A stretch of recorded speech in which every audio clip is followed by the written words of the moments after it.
and the isotopic mass is T proportional to 1 upon root m. When m is the isotopic mass and the transition temperature is inversely proportional to the isotopic mass, or you can say square root of the isotopic mass. Magnetic field effect. If sufficiently enough magnetic field applied to the superconducting material, then superconductivity of that material will lost. You can see in this the equation of a magnetic field with the relation into the transition temperature is given by Hc is equal to H0 in bracket 1 minus T upon Tc whole square, where the Hc is known as a critical magnetic field, H0 is known as a magnetic field at 0 Kelvin temperature. That particular value of a critical magnetic field below which the material will lose their superconductivity is called a critical magnetic field. The critical magnetic field decreases with the increasing in temperature and becomes 0 at T is equal to Tc. This figure, you can see that in this figure the material is said to be a superconducting state within the curved surface, and in the outer side of the curved surface the material is called in a non-superconducting state. Last and very important property of a superconductivity is a Meissner effect, or you can say diamagnetic property. Basically, the Meissner effect is the expulsion of magnetic field line from the substance or from the superconducting materials below the transition temperature. When superconducting material is pressed into the externally applied magnetic field, then the magnetic field lines will penetrate the whole substance at the H is equal to Hc. When the temperature is lowered below the transition temperature, the material is found to reject the all magnetic field lines, which can be shown in this figure. In first figure, we can see that when the temperature is greater than the critical temperature, all the magnetic field lines is passed from the entire materials. In second figure, you can see that below the transition temperature, means T less than Tc, all magnetic field lines will expelled, or we can say it's rejected by the materials. This is because of the development of a surface current within the materials. Due to the development of a surface current within the materials, there will be a magnetic field, or you can say there will be an induction of a magnetic field, which will be into the opposite directions of an applied magnetic field, and it will be in the same magnitude. Because of it is into the same magnitude and it is into the opposite directions, they cancels each other's effect. And finally, the all magnetic field lines will expelled by the materials. You can say below transition temperature, superconductivity is a perfectly dimagnetics, and the magnetic susceptibility of a superconducting materials below a transition temperature chi m will be a -1. And a material which has a magnetic susceptibility -1 is called a perfect diamagnetic materials. The superconductor is a perfectly diamagnetic materials. Next question. List out the difference between the AC Josephson effect and DC Josephson effect, or explain a Josephson effect and its application. My friend, basically a Josephson device is two superconductors separated by a very thin strip of an insulator forms an Josephson junction. You can see in this figure PB and SN.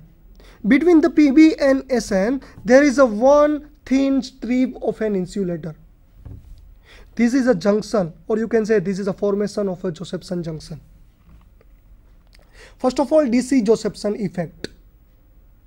Without biasing, a tunneling of electrons across the insulator in Josephson junction, resultant there will be a net current which flows even in the absence of a potential difference. This effect is called DC Josephson effect. The magnitude of this current is depend on the thickness of the insulator as well as the nature of a material and as well as a temperature. AC Josephson effect.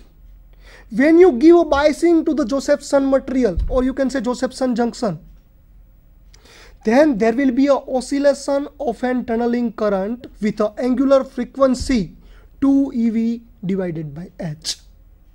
This effect is called AC Josephson effect.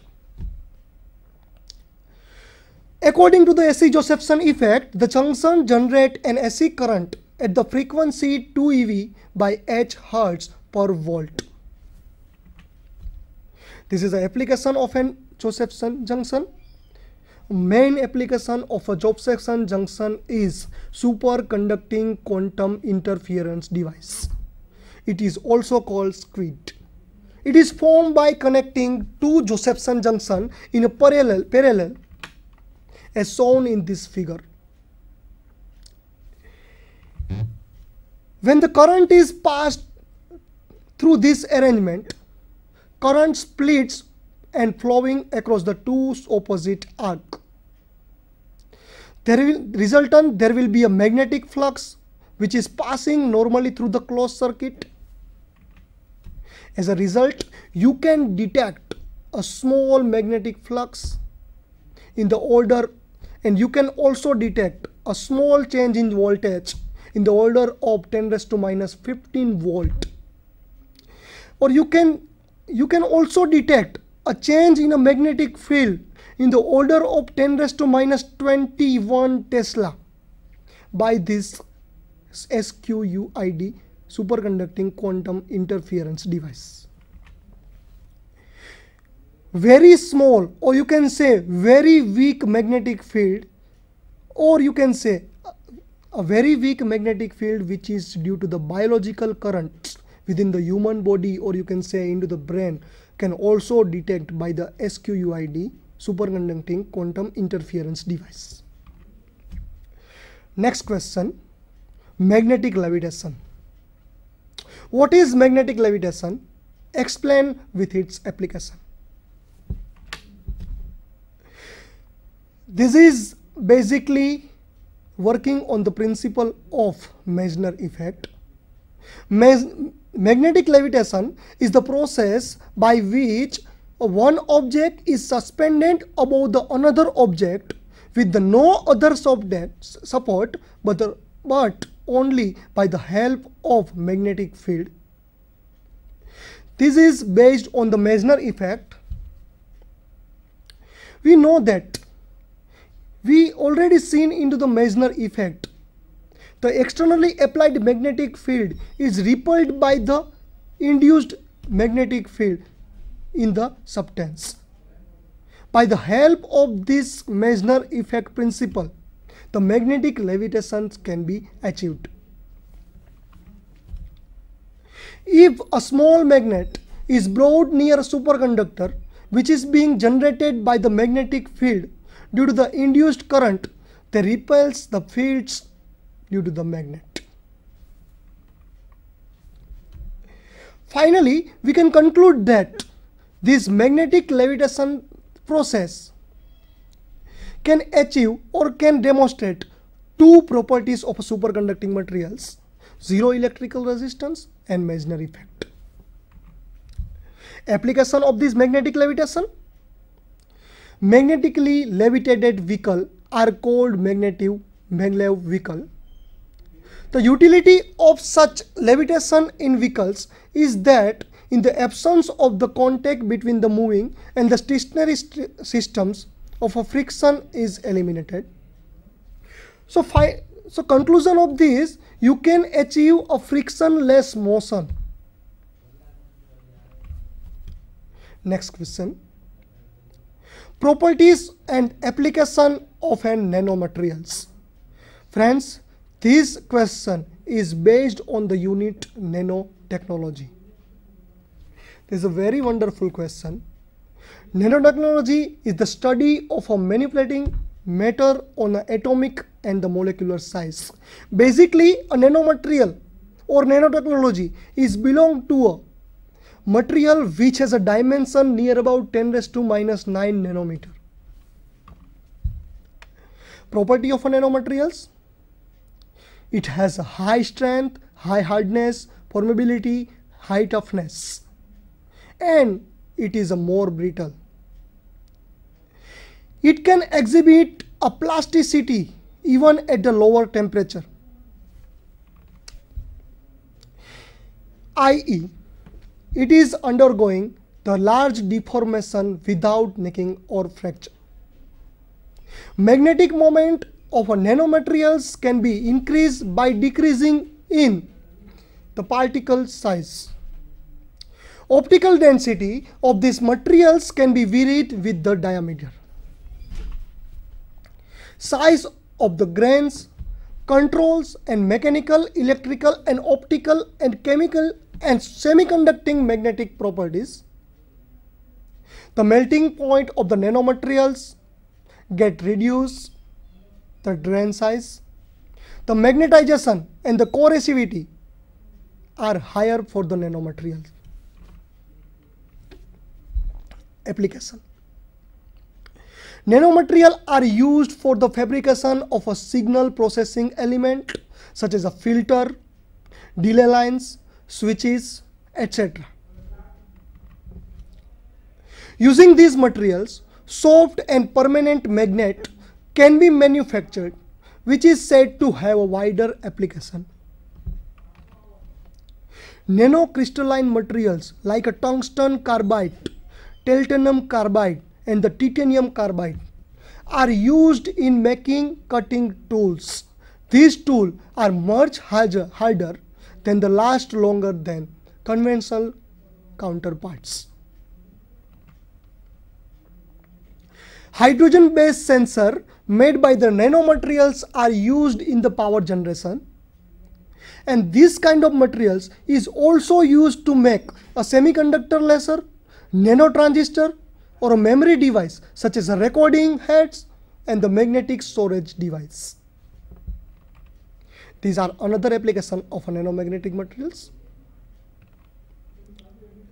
These materials are used in enzyme removal of carbon dioxide from an air and the waste water treatment. Nanocrystalline zinc oxide thermistors are used in current controlling device. When a nanocrystalline ceramics such as alumina are used as a linear in automobile engine cylinders. SiC nanocrystalline is used in making artificial heart valves due to its low weight, high strength and inertance and extreme hardness and wear resistance. Explain the type of the properties of a metallic glasses and the melt spinning technique to prepare a metallic glasses. This question is based on advanced engineering materials. First of all, about the metallic glasses. This is the definition of metallic glasses. This is the properties of magnetic glasses. It is ductile, brittle, hardness is very high, toughness is very high. Here I want to show you this figure. This figure is a melt spinning process technique. The melt spinning process techniques involve the preparation of a metallic glass is illustrated in this figure. There is a spinning disc made of a copper. In order to prepare a metallic glass of a particular type, a suitable combination of a metal-metal or metal-metalloid alloy in its stoichiometric ratio is taken as a refractory tube having a final nozzle at its bottom. This is the construction of this spinning technique. Thank you.